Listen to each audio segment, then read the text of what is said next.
Assalamu alaikum wa rahmatullahi ta'ala wa barakatuh. Welcome to another podcast by Mathaba Institute, where we discuss pertinent issues that are on your minds and we answer your questions. And the whole idea is that we want to educate ourselves and tackle head on the issues that people are talking about, you and I are talking about, and see what the insights are. So once again, welcome to Mathaba Institute's podcast. I'm sure you've seen some of the previous podcasts, and today will be no different. With me in the studio is Sheikh Umar Subedar, a dear friend of mine, a colleague of mine, and inshallah, today's topic is the CAS stunning, which is controlled atmospheric stunning. It's a modern method that is applied during slaughter, and inshallah we'll get into more details as to what it exactly is and how it affects us. So welcome to the podcast, Sheikh Umar Subedar. Jazakallah khair. Assalamu alaikum wa rahmatullahi wa barakatuh. Wa alaikum assalam wa rahmatullahi wa barakatuh. You know what they say? They say that when Muslims get together, they're either talking about one of the two H's, either the Hilal or Halal. So we covered the Hilal. We've covered the Hilal. Now is the Halal part. Yes. So you ready to dive in, inshallah? Let's do this, inshallah. Okay, mashallah. So as we know, when it comes to the halal slaughter, we have some fundamentals that are explained in the Holy Quran and the teachings of the Prophet Muhammad sallallahu alaihi wasallam. So there are certain animals we can consume, there are certain animals we cannot consume. The animals we can consume, they must be prepared, slaughtered in a particular method. And some of the things that we generally see within the source text of the Quran and the Sunnah is that the blessing or the Bismillah, the name of Allah, has to be taken. The person who's slaughtering should be a believer. And we also find that there should be some arteries that must be severed during the process.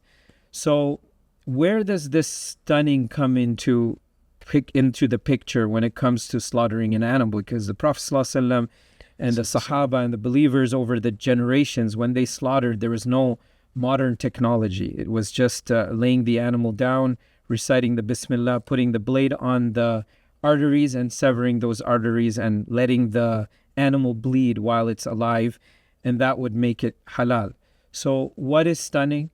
For the audience, if you can kindly explain how many methods of stunning are there, and where does this whole controlled atmospheric stunning fall into place? Well, it's a great question. The first thing I want to say is that when it comes to the rules of halal slaughter, they're very straightforward in the Quran and Sunnah. It's not a complicated matter. It's not even a complicated method. I mean, yes, after you have selected one of the permissible animals that we are allowed to consume, the very simple thing is that you're going to say Bismillah, Allahu Akbar. At the very least, you say Bismillah. You make the incision and you're going to go ahead and sever, preferably, all four of the passages, which would be the esophagus, the trachea, the two jugulars. So that's going to be the preferred method, right? And then after that, the animal, after it's bled out, it's halal for consumption. And that also, in comparison to kosher, it's a very simple, straightforward method, where in kosher, there's a lot more procedures after that. And that also gets us to appreciate the simplicity of Islam. Mm-hmm. But one thing we need to understand is that the fuqaha, when it comes to the Islamic jurists, they have segmented the different forms of slaughter, right? One is what we call dhibh al-ikhtiyari. One is going to be the slaughter which is within our control. Then there's dhibh al-idtirari, the type of slaughter that we're going to resort to when it's not in our control. You also have sayd, which is to slaughter in the event of hunting an animal. Okay. And there are pages and pages, chapters written on these different applications of Rasulullah sallallahu alaihi wasallam's instructions and the Quranic instructions. What we don't have, and you're the mufti, so you can correct me at any time, in the classical books of fiqh, there's no such thing as dhibh al-sana'i. In other words, industrial slaughter.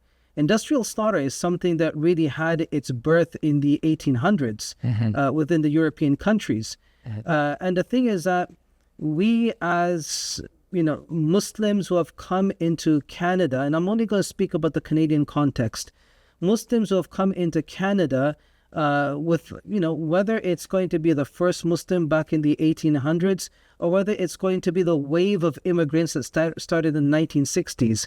We are a minority in this country, and we have come into a system which for many of us back in the days when we had come here was completely new to us. In the motherlands, when it comes to our parents, and even till today, because when I also visited, you can go to a local butcher shop where you can actually select the animal in the villages, right? Mm-hmm.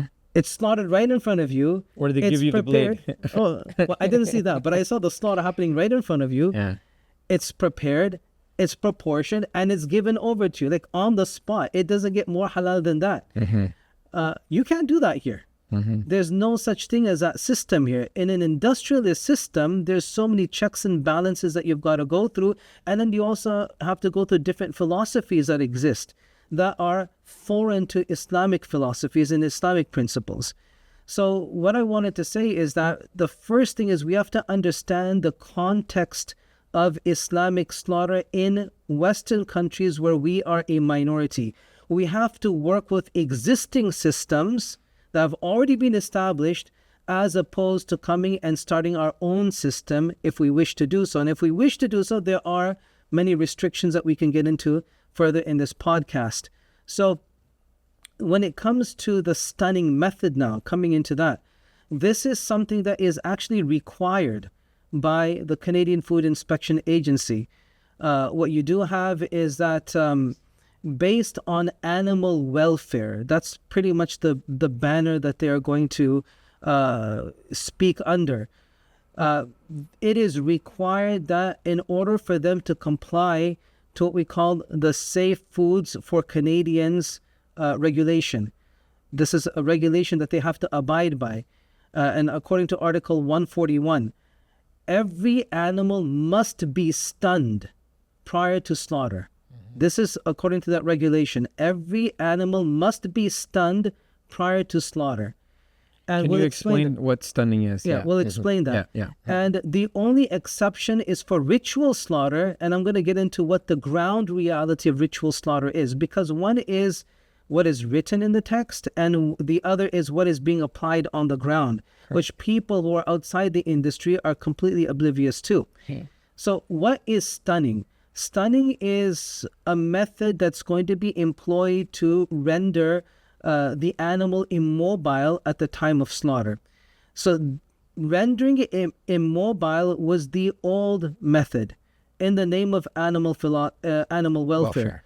Today now, it's a matter of employing stunning techniques for the sake of making them insensible at the time of slaughter. Mm-hmm. This is the updated philosophy. Right. And the reason being is that it is considered, according to their guidelines, that if an animal shows any sign of sense, which means that there's blinking of the eye or there's going to be any movement at the time of slaughter, this is now causing the animal avoidable pain. And this is something that's unacceptable. So for them, the philosophy now that has been embraced in the industry is that it has to be absolutely senseless, meaning it should show no blinking of the eye, it should show no movement whatsoever. And then when you slaughter it, that will be considered humane treatment towards the animals. Now, is that something that Islamically is required? No. So there's a clash of philosophies. We are the minority. There are exceptions that are made on paper, but the ground reality is something else, which inshallah I'll elaborate on going forward. Inshallah. Right. So to reiterate, stunning is a method to calm the animal down, rendering it insensible. Does this mean that the animal has died? No. Or does it mean that it's just motionless, but it's still alive, it's still pumping its heart? Yeah. So there's two forms of slaughter, which the CFI points out. And this is all in an email that I have. And I think it's, you know what, it'd be good if I actually read the email out. Please. Let's get right into it, dive deep. So according to this email that I received from the CFIA, because I particularly went ahead and inquired from them directly, and that's something that we typically do. We always go to the source, right? Amazing. They wrote to me saying this, that under SFCR, which is Safe Foods for Canadians Regulation 141, all animals, including poultry, must be stunned before slaughter, except for ritual slaughter without stunning, by certain permitted methods to protect animal welfare. This means that either they must be rendered unconscious, reversibly stunned until dead from bleeding out, or they must be slaughtered by the stunning method, irreversibly stunned and then bled out. So this, according to the CFI, are the two methods of stunning that they can accept according to their guidelines. Now, this is irrespective of halal. We're not talking about halal right now. Right. So either you stun to make them senseless, or you stun to kill. To kill. Yeah. So these are the two methods that the CFI condones in the name of animal welfare. Right. Okay. So thank you for sharing those details. When it comes to the halal slaughter, we know that, as you explained, there's some basic guidelines. And one of those guidelines is that the animal must be alive. When it comes to any of these stunning processes, we know Sheikh Omar Subedar is the COO, the Chief Operating Officer of the HMA, the Halal Monitoring Authority, which is the most authentic halal certifying body under the leadership of the Jamiatul Ulama. So he's in the industry, he knows what's happening, and that's why I posed this question to him, that we know we're living in a world of social media.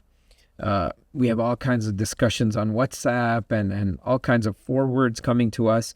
And of recent, I'm sure you've been exposed to some of these messages. There's some sort of like rumor going around that these stunning processes, including the CAS, the controlled atmospheric stunning, it causes the animals to actually die. And therefore, before those animals are actually slaughtered, those rumors are that the animals are already dead. Those birds, the chickens are already dead. And we're basically consuming dead animals. And the Quran makes it very clear, حُرِّمَتْ عَلَيْكُمُ الْمَيْتَةُ, that it's forbidden to consume a dead carcass. So the stunning method, I know there's different methods. There's the water stunning, there's the electric stunning, there's captive bolt, there's this controlled atmospheric stunning. So the life of the animal, that's what we want here. The basic requirement is the slaughter should take place while the animal is alive, while that bird is alive. So is there some guarantee in place, whether by the government or by the Muslim slaughtermen or organizations such as the HMA, that can guarantee for the Muslim community that those animals, those birds are actually alive prior to slaughter? Well, they're 100% alive. Okay. But the thing is that in operations that have been regulated, now, for the sake of the audience, Sheikh Yusuf is crediting me the HMA, but a lot of people may not know that Sheikh Yusuf is also one of the founders of the HMA. This is going back over 20 years, right? Back in 2004, when both of us were made responsible to first study the industry and then come up with some form of guidelines and recommendations. Correct. And then both of us went in 2005 to visit the HMC to study their system. And in 2006, we had gone ahead and launched it. So, you played a great role in setting up all the logistical aspects of the organization. I was more on the technical side. But alhamdulillah, you remember that back in those days, 20 years ago, when again the whole halal conversation began a bit more audibly after the launch of a particular brand that started, making headlines everywhere. There was this one conversation that stunning through electric water bath kills the bird, right? Mm-hmm. Yeah. And what happens is when we were exposed to the HMC, they were always sharing this one report from the FAWC, I believe it's called the Farm Animals Welfare Committee or something of that nature, which reported that 33% of birds that are stunned through the water bath stunning, the electric stunning, they are dead prior to slaughter. Mm-hmm. And that's a number that they kept on pushing until today. I mean, just before this podcast, I went to see if there's any updated information, and it's the same information. Right. You and I actually took that serious. That means electric stunning is going to kill the bird, Therefore, we can only apply a non-stun type of thing, a slaughter. Well, what happened? We went and did our own tests. We did not rely on third-party data from people who we don't even know, and that's the FAWC. Who are they? We have no idea. We've never spoken to any of their reps. So what did we both do? We went to St. Mary's and spent, 2 nights there? Correct. Yeah. Okay, from 1 a.m. to 5 a.m., when everyone, mashallah, is sleeping, you and I were there. Medina had sent the best of their people, the slaughterers, and we started a whole series of tests to do like 140 chickens a minute without stun. You tell me, was it manageable or unmanageable? It was very difficult. They themselves, who have been doing this for the longest of time, turned into us in frustration and said, we can't do this because the speed was so fast.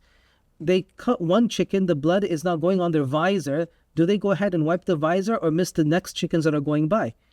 And even said, and because they were moving around so much, they couldn't say Bismillah properly and cut the bird properly. So after like many hours of trying this out, what did we decide to do? We decided, okay, let's start testing with electric stun. I went with minimal voltage to a bit raised to the extent that it was a manageable manageable amount, right? Yes. A manageable setting. Correct. Where they can slaughter and the birds are still enough. They're immobile enough that it makes the whole process easy. And then after that... Yeah, and that's the objective of the stunning. Yeah. It's that those birds remain calm, they're still alive, and then they're slaughtered. So mass slaughter, but at the same time meeting the requirement. Exactly. Right?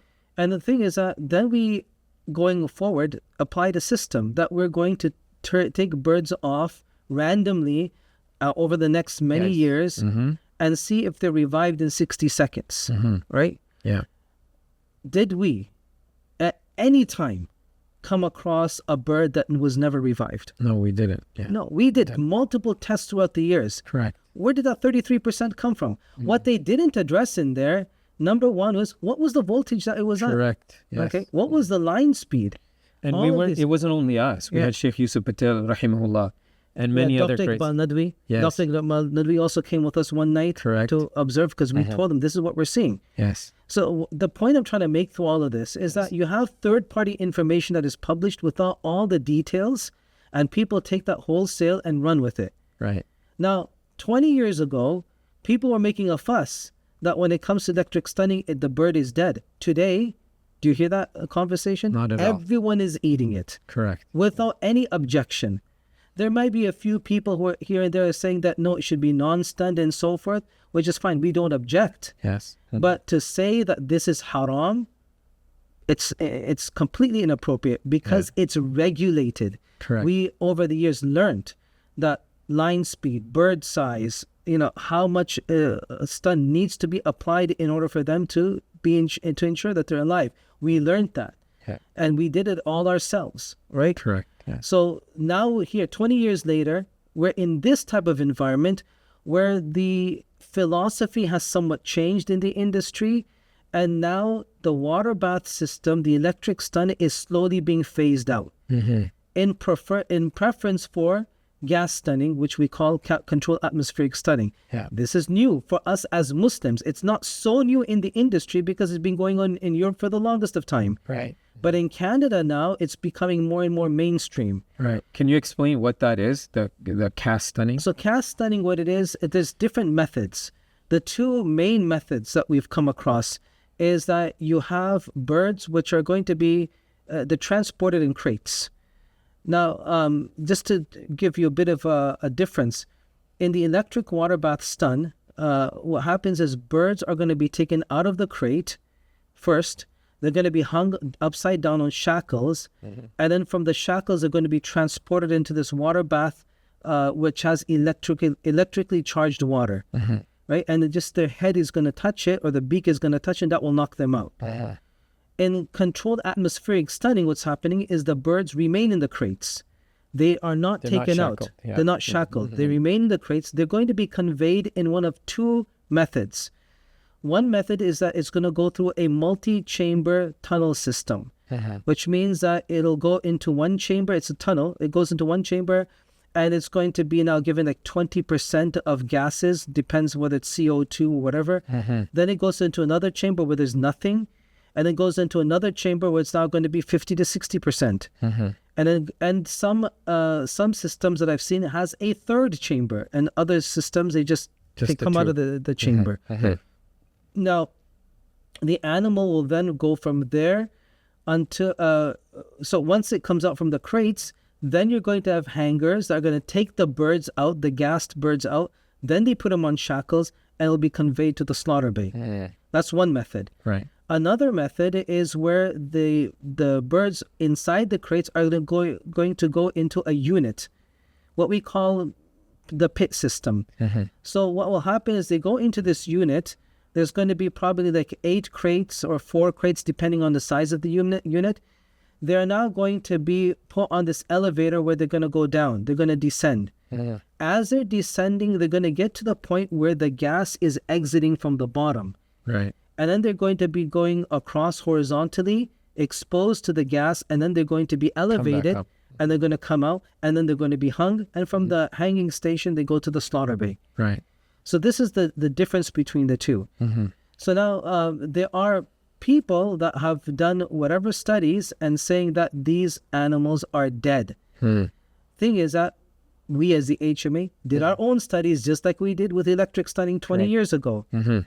And same conclusion, you have to regulate it. Once you've regulated, just like we regulated electric stun, it's completely alive and it's completely halal for consumption. Right. So once again, to repeat here is that this new method of stunning, it's something that's being phased in by the Canadian government, and it's being requested by 2 facilities. Am I correct? Well, CFIA. What is happening as you and I went to that facility just over a month ago. Correct. And the vice president there was telling us what the reality is, that CFIA wants the animal to be insensible. And that's not going to be achieved by electric stun unless you're going to amplify the stun. So what the CFIA is doing on the ground, and we've already faced this in other abattoirs as well, poultry abattoirs, you have one of 2 options. Either increase the stun, which the is then stun, the electric stun, yeah. Which has that danger of causing death to the animal. Yeah, you're just going to shock it to death, right? Right. So either you go ahead and do that, or you use gas stunning. And we understand that when it comes to the electric stun, the more you amplify it, yes, you're going to cause major damage inside the bird. And you're going to see that the blood is not going to come out. We didn't, put it like this. There's this one operation, I can't really give names at this moment, Of course. obviously because of confidentiality, but there was one operation that we were in charge of here in Ontario. Our inspector there, because we have inspectors full-time there, one day tells us something has changed here. What the CFIA inspector is doing is forcing the abattoir to amplify the stun. And coincidentally, that CFIA inspector was a Muslim as well. Oh, wow. It wasn't a non-Muslim, it was a Muslim. Okay, so he's basically not forcing them in order to be in compliance with the new standards, which it has to be completely insensible, amplify the stun. Right. He's saying, I don't think these birds are alive. The slaughterman is saying this. No, our inspector is saying this. Oh, the HMA yeah, inspector. He's saying, I don't think these things are alive. So myself and another colleague of mine in the HMA, we quickly went down. On the spot, we started doing testing. The birds were completely motionless. None of them are revivable. Right. And so we can't work with this. Yeah. We had to go to the CFI. I personally had to go to the CFI's office in Guelph. Right. And basically had to discuss what's going on. We have exceptions here and so forth. Finally, after 4 months of going back and forth, we had to stop operations in the meantime there. Yeah, of course. Which is now making the industry suffer. But in 4 months it took for the CFI to come and decide, okay, we'll just we'll excuse you, right? And we'll let you go back to the old way of having them with minimal movement and so forth. Right. But this was before the introduction of CAS. Yeah. But now they're becoming more aggressive, right? And they want, the moment there's any type of movement, wing movement or blinking from the animal, They're it's too asking less of a stun. They're asking Yeah, to you raise gotta raise it up. Raise it up. stun. Yeah. Okay. So these are the two methods you have. Either go ahead and amplify the electric stun, or use CAS. Okay. That's good to know. So Yeah.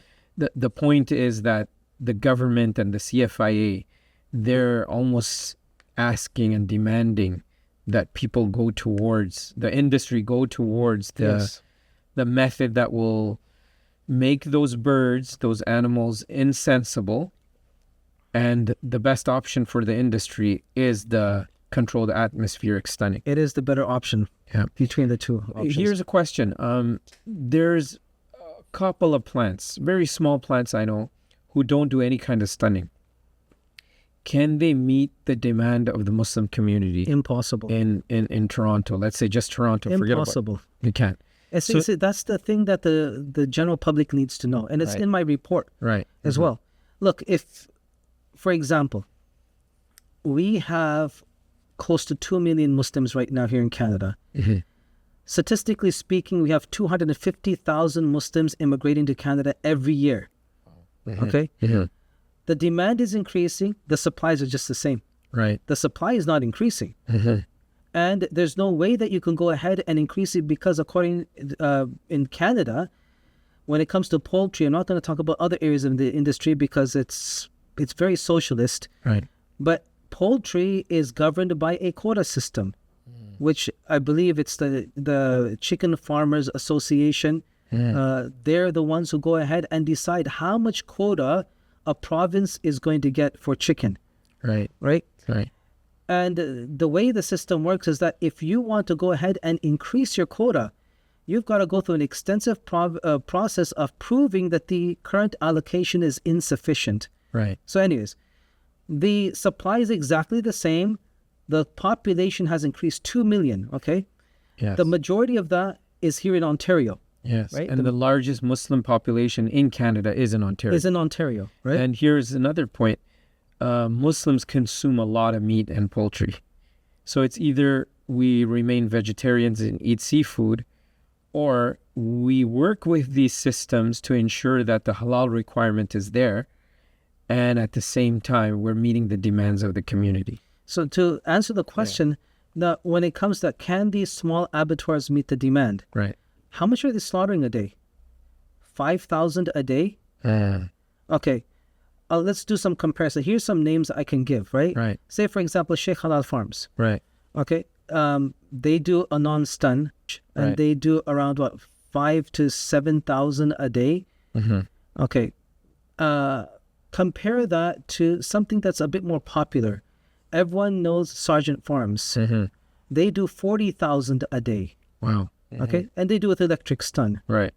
Compare that to Maple Leaf, who currently is doing 400,000 chickens a day, almost 500,000. Wow. And they're doing CAS. Right. And still, there's shortage in the market. Still, you go to some halal butcher shops and you don't Like find it. last year. Last year, I mean, this year things are getting a bit better because there was other issues in respect to the chickens. But the thing is that we saw that the moment there was shortage in the community, what was happening?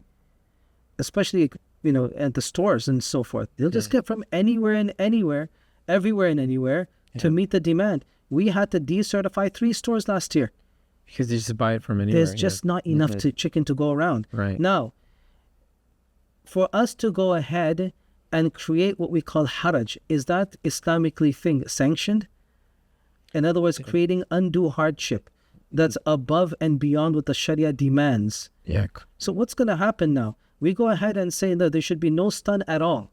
Right. Okay? That's too and it's complicated. only like 5,000 chickens a day. So in the week, we've done, on a 4-day operation, 20,000 chickens. That's like half a day's production in Sergeant Farms, which is going to move to gas stun. And then not even a drop in the ocean. Correct. When it comes to people like Maple Leaf. Exactly. So the thing is that people need to understand context. Yes. That there's no way that these small abattoirs have any capacity to fulfill market demand, especially when they're catering to what we call the B market. Right. B market is like it's more for processing, further processing. It's for what's it called? Small mom and pop stores, restaurants, and so forth. Right. Not from major retailers and so forth. Yes, exactly. So yeah. that's the reality. No, they cannot fulfill the market demand. Yeah. Okay, here's a question, Sheikh Umar. A lot of people are talking about the ANIC, the Australian National Imams Council, and also the gas stunning method that used to be in place, I believe, some places in Turkey, but it being pulled out, or the ANIC making an open declaration saying that gas stunning renders animals dead, the birds dead, and that's why they didn't accept it in Australia.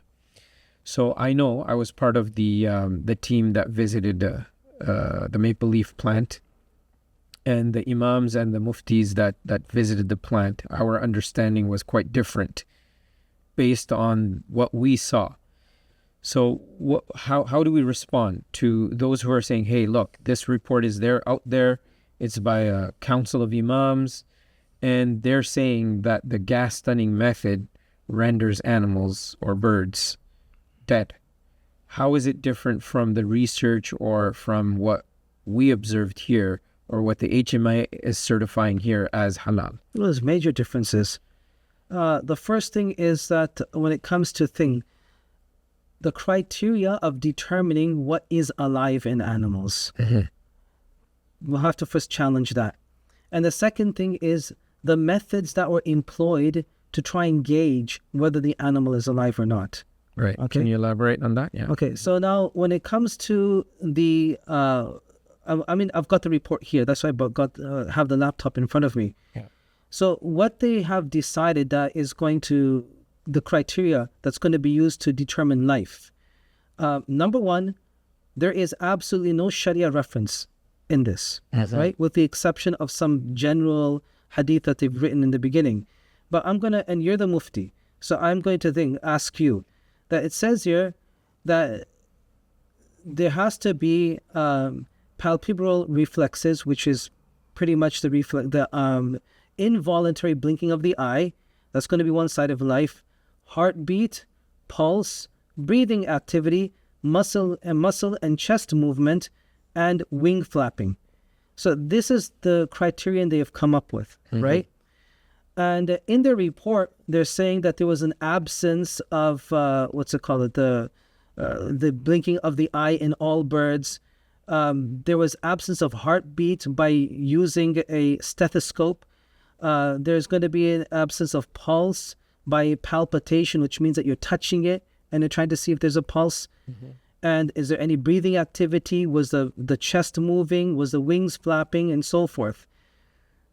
One of the things when looking at this report, I first and foremost questioned that when it comes to determining the life of an animal, are we at liberties in Islam to go ahead and just make up our own criterion, or do we have to go according to what the fuqaha have stated? Yeah. It's the fuqaha, it's the fiqh. It's fiqh, right? Yeah, there has to be source text. Okay. So when it comes to these criterion, have you read anywhere in any of the books of fiqh that this must be observed in order for an animal to be determined alive? No. These are just modern signs of life. Based on what? Yeah, there's no fiqh reference to There's no fiqh. Yeah. Maybe and a lot of this is being taken by how you determine a human to be alive. And we know that the laws of animals and humans are completely different. And that's why we have vets. Exactly. Right. Right.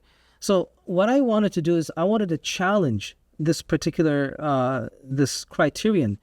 And what I'm going to do is I'm going to actually read from the books of fiqh.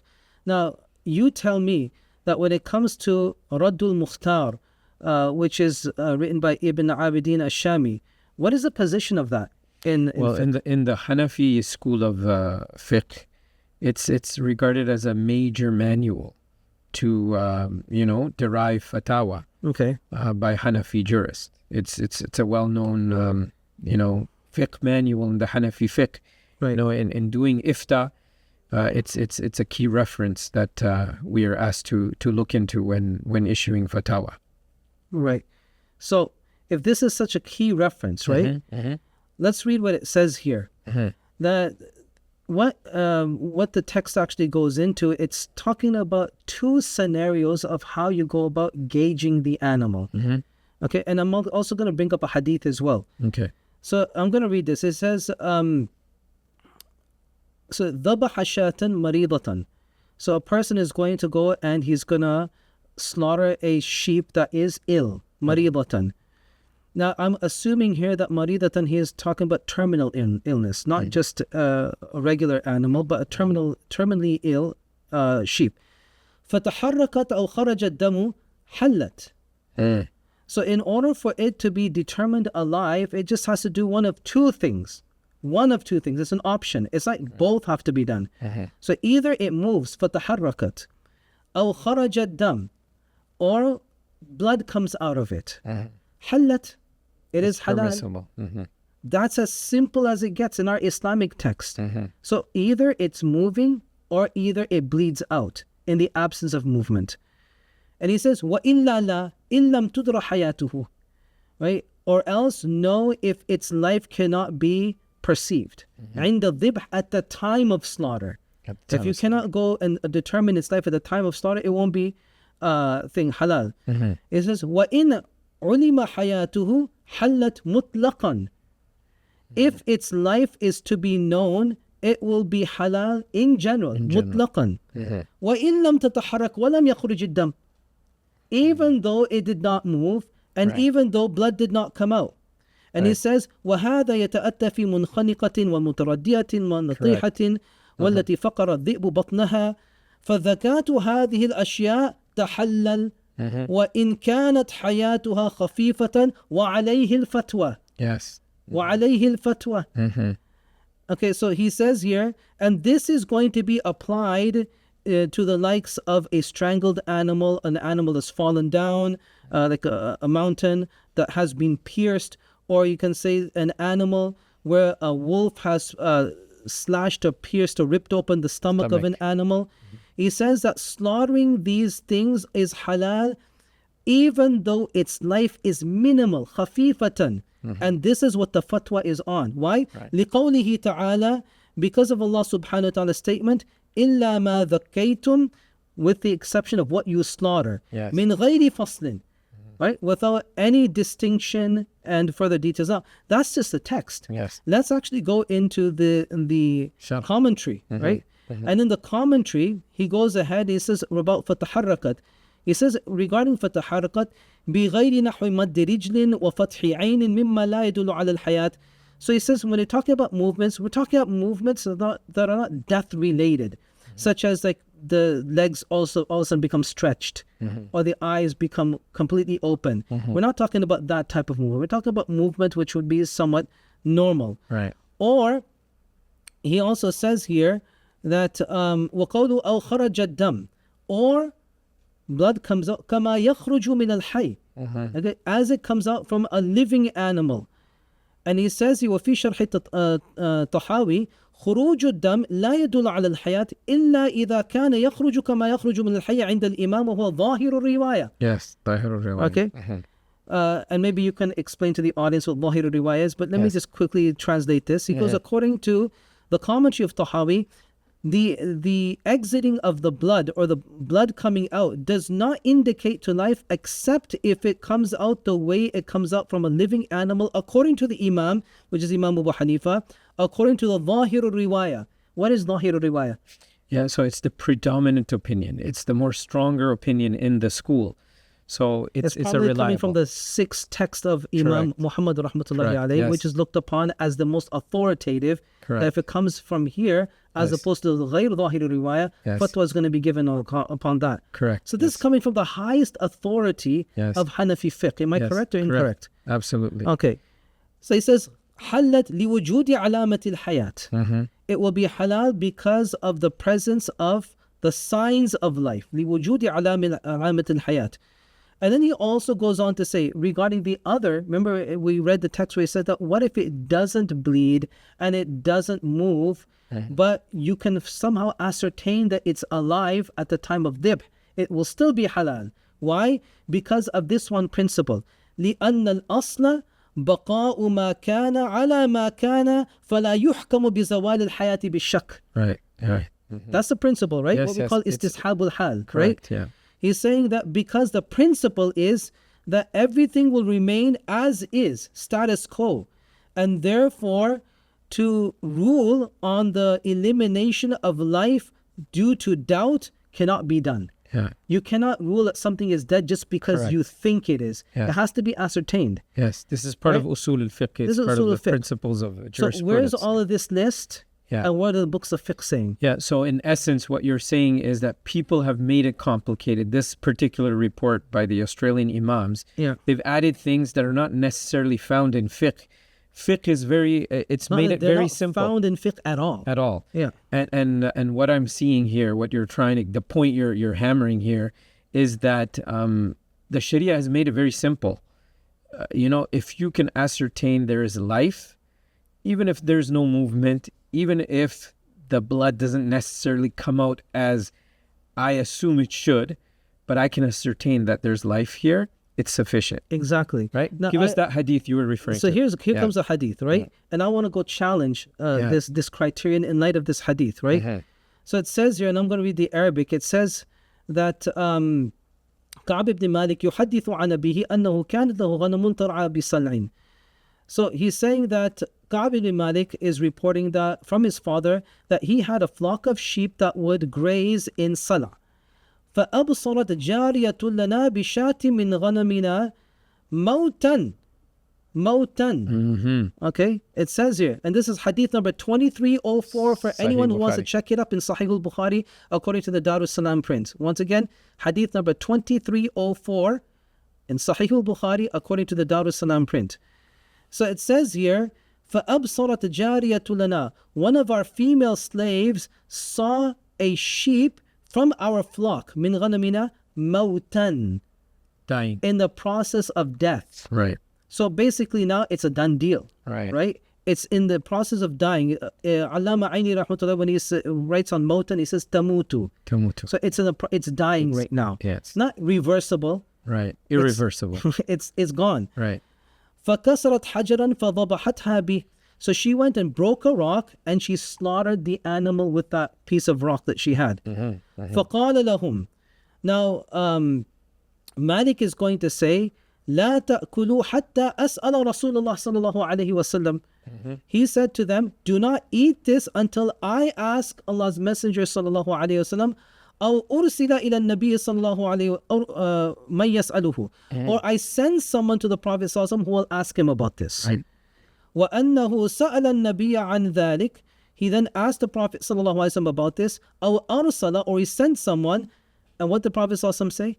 فَأَمَرَهُ بِأَكْلِهَا. He instructed them, he ordered them, go ahead and eat this. Yes. Yeah. Now, did the Prophet ﷺ get into all of this? Was the eye moving? Was there a heartbeat? Did you do ECG, EEG? Did he do all of that? Right. No. Right. It was in the process of dying. And you only say motan when it's like at the end of its Verge life. of death. Verge of Right? death. That's yeah. the only time we use this particular ism. Correct. Okay? Yes. Yes. So this is why I'm saying that I'm challenging the criterion. That this criterion that you've come up to ascertain life, what's it based on? Because you've given no Islamic reference for it whatsoever. Right. Absolutely. So that's the first thing. Right. The second thing is the methodology. I mean, you're using fingers, you're using a stethoscope. Why not an oximeter? Why not a pulse oximeter? Why not a proper ECG machine? And this is apparatus that is going to be used. Right? Animals. Yeah. Yeah. So when it comes to the ECG, they say they've used it, but they haven't told us what was the model, what was the lead that was being used. None of that information has been shared. So this is a report that's got so many gaps, but obviously it's not something that the common individual is going to be aware of. Correct. I mean, they're using this jargon, which the average person is not even going to know what it means. Right. yeah, it's explained later on, but say, for example, absence of palpable reflexes in all birds. I guarantee you that 90% of our viewers don't even know what that means. Right. They probably think, oh, this is a palpable reflex. Right. Okay, absence of heartbeats by auscultation. So auscultation in 27 out of 20. What's auscultation? People don't know that that means using a stethoscope. You're using jargon here that's the common person doesn't even understand. Right. Okay, absence of pulse by palpitation. That means by doing this.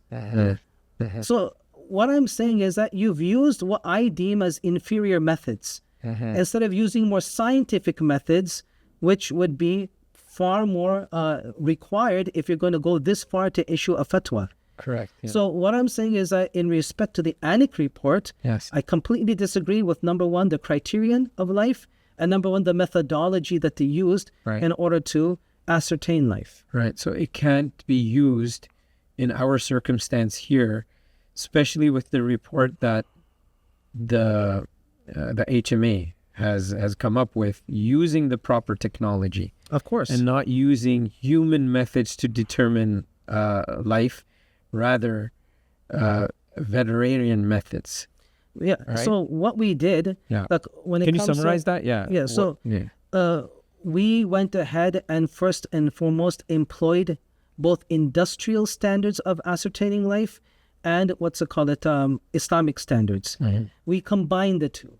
Islam, as we saw, is very easy. Yeah. Not much that you have to do. But we decided to merge the two, what is commonly used, or common techniques used in the industry to determine whether an animal is going to be alive or not. So, excuse me, in the industry, it's going to be what's the body temperature? Is it flaccid? Number one, is there does the blood come out with a gush? yeah, is it fluid and it's exiting from the chicken and so forth. So all of these criterions, they're written in my report called Navigating the Tide of CAS in Muslim Minority Countries, which you can read out on the HMA website, hmacanada.org. It's all there. So anyways, what we decided to do is use a pulse oximeter. It was the CM560D vet pulse oximeter. Okay, this is a professional thing, which even the vets were saying that this is a proper tool. And the picture is there, and all of the reports of our testing is there. And what you can clearly see that every single bird has a reading. Okay. Which means they were all alive. Of course. I mean, they've all got the BPM, right? It's all written there, whatever specimens that we went through. Then we went ahead and did, with the company vet, Dr. Kathleen Long, we went ahead and did some ECG tests. And in this, we were using the PC Vet Check Wireless ECG monitor. Okay, again, this is coming from a professional. And we did the tests, but the one thing, and I'll be very blunt with this, that when we did the ECG tests, there were instances where we were not getting a reading. So we did one in one facility in Edmonton, we did another one in London, okay? And there were instances, at least 5 cases, we didn't get proper readings. So what we wanted to do, but the funny thing was, that when we were not getting the ECG readings, we were still getting pulse readings using the pulse oximeter. Right. Okay. And the report is there. All the numbers are there. So that made us scratch our heads. Why is we getting a pulse reading, but not an ECG reading at times? So what we decided to do is send this for what we call peer review. Okay. To the poultry welfare services, right? Let me just see this. It's going to bring this over.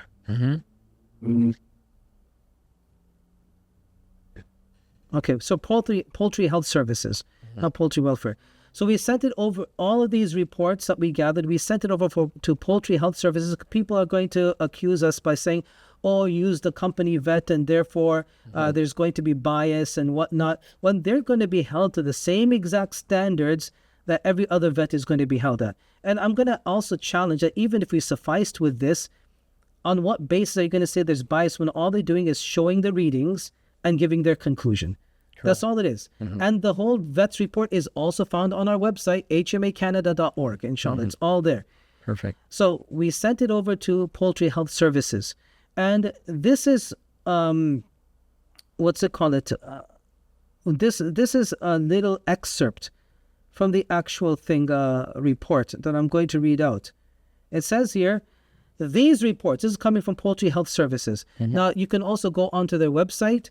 Okay, it's poultryhealth.ca to see what these people are. Amongst the many services that they do, these people do lab tests of poultry. They do diagnostics.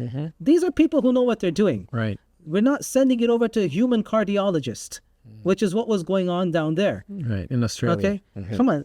We're two different species. Correct. Okay, so you've sent it over to human cardiologists. We're sending it to the experts who are basically in avian sciences, right? Right.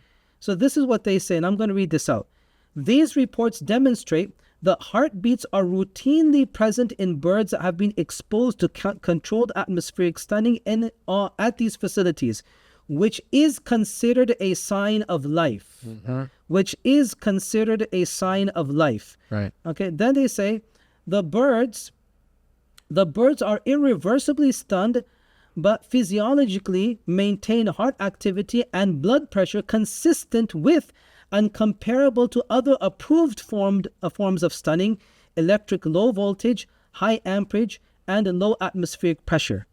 In addition to the findings of this report, it is worth noting that any bird which was dead at the time of cutting would not have adequate blood pressure to bleed out and would be removed from the line as a DOA carcass. DOA means dead on arrival.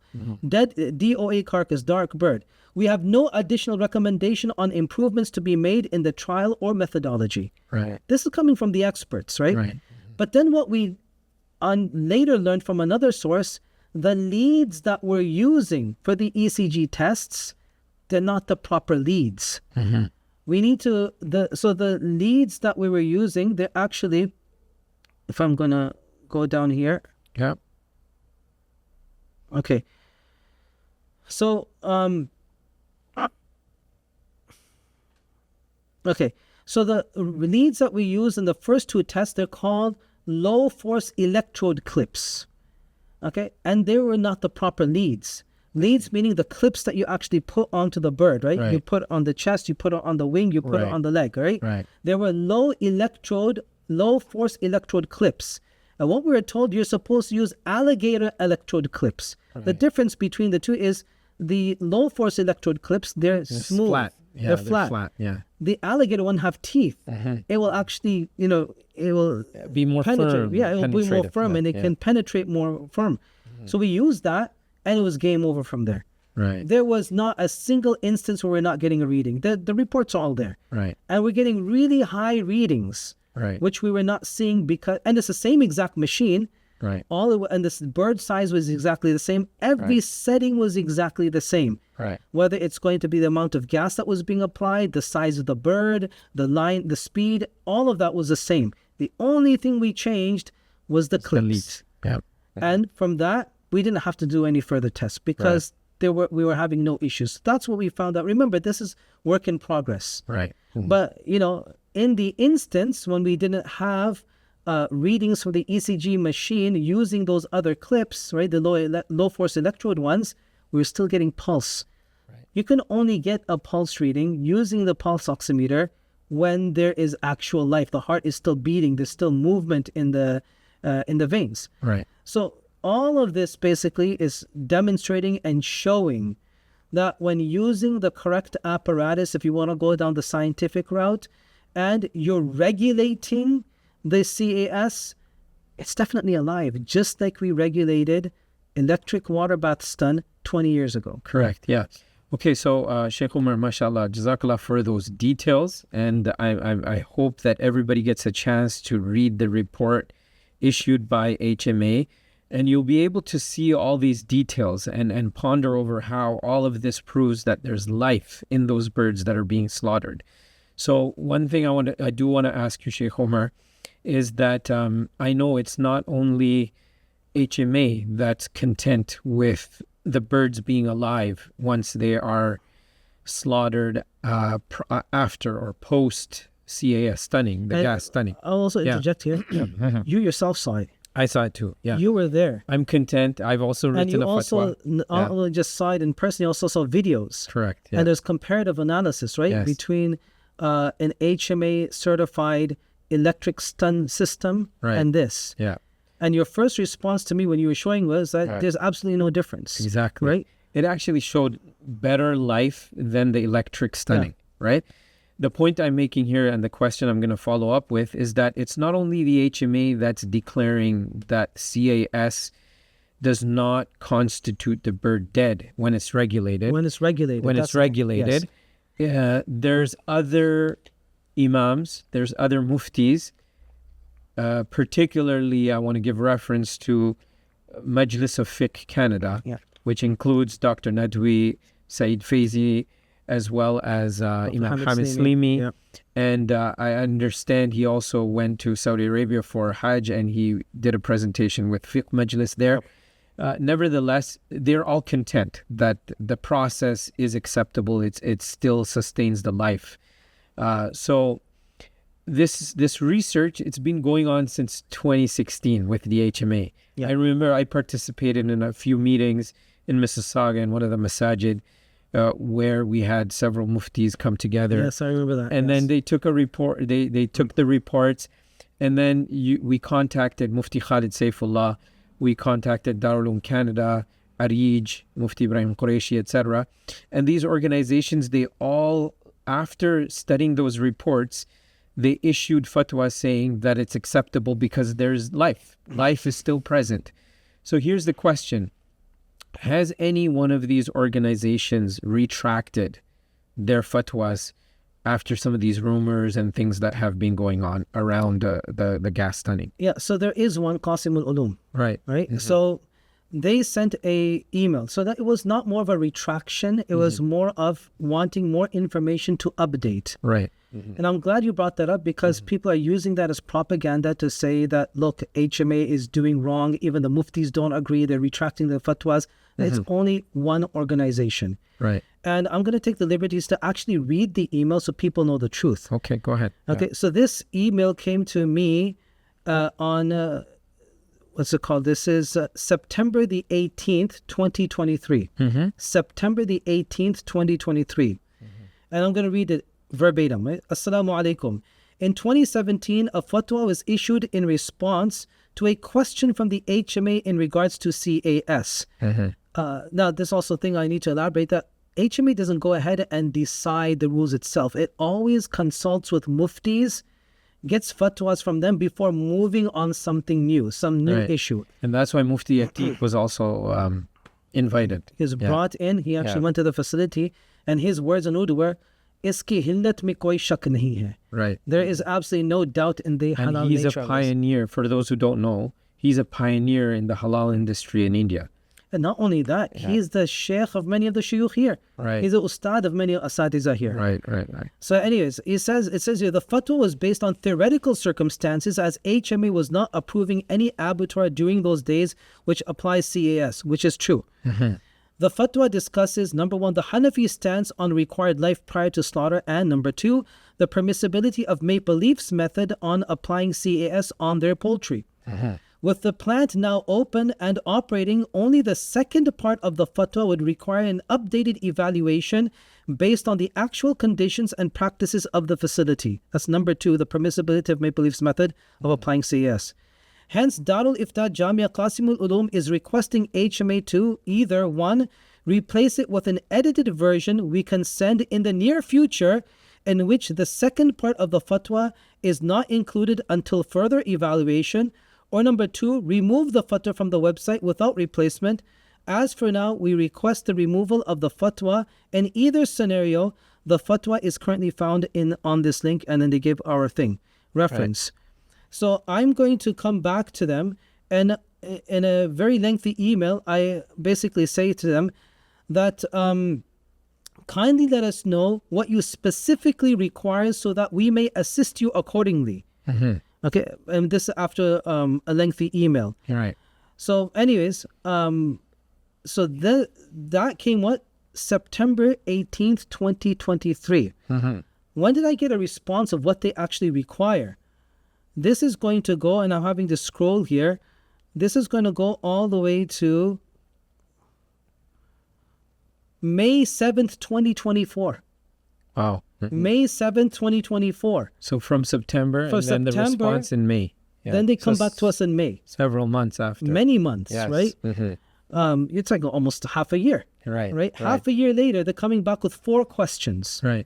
And all those 4 questions we've addressed. Right. Number 1 is the time frame initially given in 2017 of slaughtering within 93 seconds still happening, or were adjustments made since the beginning of the operation? No, it's still happening. Right. Okay, everything is slaughtered under 1 minute 30 seconds. Right. Right? It doesn't go above 1 minute 30 seconds.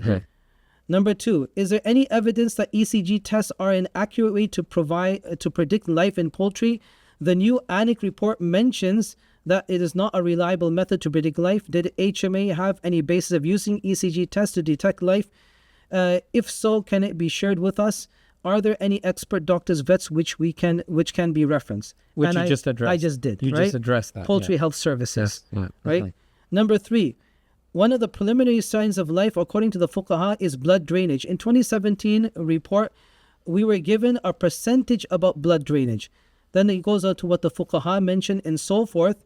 And then at the end, he's saying that is the blood drainage from the gas-stunned animal similar in manner to its exiting from a live animal? Because we basically focused on how much blood was drained, which is 10 to 30% more than an electric stun bird. Right. I saw that And myself. all the reports are there, Yes, right? yes, All the numbers are there with pictures. We given the picture as well. Right. But they said no. What the interpretation that they've concluded on is that it should come out the same way, right? That a live bird is. So we did that as well. Right. And the pictures are actually there for comparative analysis. You also saw the videos. I saw them. We sent the videos to them. Right? And then finally, it says there in 2017, the fatwa issued on halal status of CS had mentioned of it being haram act if done for financial gain, mass production. What was the compelling reason to proceed? We've already explained that. Right. Right, that it's now because the CFIA is pushing towards this, that the birds have to be insensible in the name of animal welfare. Right. Now, the people are going to say, but wait a second. What about the the religious exemption that we have? Okay, let's talk about the ground reality. Right. What is just happening right now? Religious exemption is there, but this is a big issue that's going on right now as we speak. That what the CFIA is doing to pressure people to change their methods. So now, although this is not poultry related at the moment, it's already now being done on the ground, but it's going to get more serious. Here you've heard that the kosher authorities have taken the CFIA to court. Yes. Yes. Okay. I saw that. So here's an article from the National Post dated March 13th, 2024. And I'm just going to read excerpts of it so people understand what's really going on. Right. Okay, it says here in a statement of claim filed earlier this week in federal court, the applicants seek to strike down the new Canadian Food Inspection Agency CFI rules requiring that non-stunned animals be subjected to cognitive tests to ensure they're irreversibly unconscious before being processed. So what is happening now is CFIA has now put additional procedures to make life difficult. That after the slaughter, we need to do tests before it can go further down the line. Right. What is that? That's actually good. It says here, some slaughterhouses in Canada have already stopped producing kosher meat because it has become uneconomical under the CFI's new requirements. They're making life difficult for everyone. Right. And it says there, all these tests, they now require like the corneal reflex tests and others. It just slows down the process. So they want to poke the eye. Is it blinking after being slaughtered? Like, what does that really matter? Right. But that's what they're doing because they want this irreversible effect. The whole thing about reversible stunning, there's a great aversion towards it. And now these techniques are being employed for us to move away from that. Right. says, while the CFI permits licensed abattoirs to slaughter non-stunned animals, the new rules require processors to subject each animal to cognitive tests, particularly by tests on their eyes or check for arrhythmic breathing before being hung and drained. So what does that do now? Between 2022 and January 2023, the suit says plant closures had already reduced the number of kosher-capable processing plants in Canada from 6 to 4, cutting the weekly yield of kosher beef in half from 3,400 head of cattle per week to 1,750. People under the assumption, oh, kosher are the authority, they do whatever they... It's not like that. Your perception is completely inconsistent with reality. Right. This is March 13th, 2024, this report. Right. This is happening now as we speak. And it says here that the largest of the remaining processors, Laval, Quebec-based Montpac, slaughtered around 1,100 head of cattle weekly for kosher meat, but ceased kosher production altogether immediately after the new rules were implemented, the suit said. You know about Montpac? That's an HMA certified facility. Right. That's a place where they did 4 days kosher, Monday to Thursday, and Friday was all halal. Right. Okay, that was the only day we could get halal. Since this has closed, it's gone 5 days a week halal. Oh, wow. Okay, so we're doing now 100% halal, that facility. Right. But what alternatives do the kosher community have now? So this is the ground reality. That yes, there's religious exemption, but How practical is it? but Yes. no one's addressing the but. Now the kosher guys have been hit. It's only a matter of time before it starts coming into poultry and halal is going to get hit. Right. So therefore, when it comes to existing methods, from a fiqh perspective, and I'm asking you as the mufti, Right. isn't it not a responsibility that we find a way to make it work if we can make it work? Yes, of course. Yeah. What can be made halal and permissible, staying within the framework, should be made permissible. We shouldn't make things complicated, especially with Allah the says, right, world. وَمَا جَعَلَ عَلَيْكُمْ فِي الدِّينِ مِنْ حَرَجٍ. Correct. We Absolutely. have not put hardship for you in this deen. Absolutely. يُرِيدُ اللَّهُ بِكُمُ الْيُسْرَ وَلَا يُرِيدُ بِكُمُ الْعُسْرَ. Yes. Yes. Allah intends ease for you. It does not intend difficulty for you. And we just saw from our own Islamic text how easy and straightforward this is. Right. But we go ahead and make it complicated and then start passing out this misinformation. And as a result, we are now working against ourselves in our own community, unfortunately. Right. Right.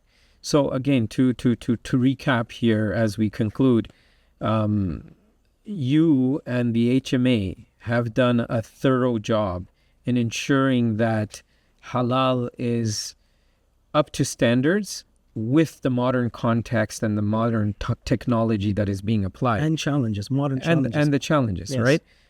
We have a growing Muslim population. We have the demand of halal poultry and halal meats, and we consume a lot as a Muslim community. But we have these practical challenges. And HMA and Muslims who are in the industry, they're doing their best to ensure that halal is met as a requirement while adhering and honoring the technology and the modern circumstance that we live in. So to conclude here, can you share once again for the audience where they can get the detailed information on all of these concepts and these reports? I know you've summarized them very well, but if someone wants to look at them in detail, where's the place that they can find this information? Yeah, so please visit hmacanada.org, and in the menu, look at About Us, and the options will be what is halal. Tap on what is halal, scroll all the way to the bottom, and all the details about CAS, the fatwas, the reports, both ours and the vets, it's all there. I highly encourage that you go and read it. If there's something you don't understand about it, please go ahead and email us at info@hmacanada.org. Once again, info@hmacanada.org. If there's any questions that you have, we are more than ready to help, inshallah. So there you have it, respected brothers and sisters, audience. We've addressed the entire topic of controlled atmospheric stunning and several other matters regarding halal slaughter.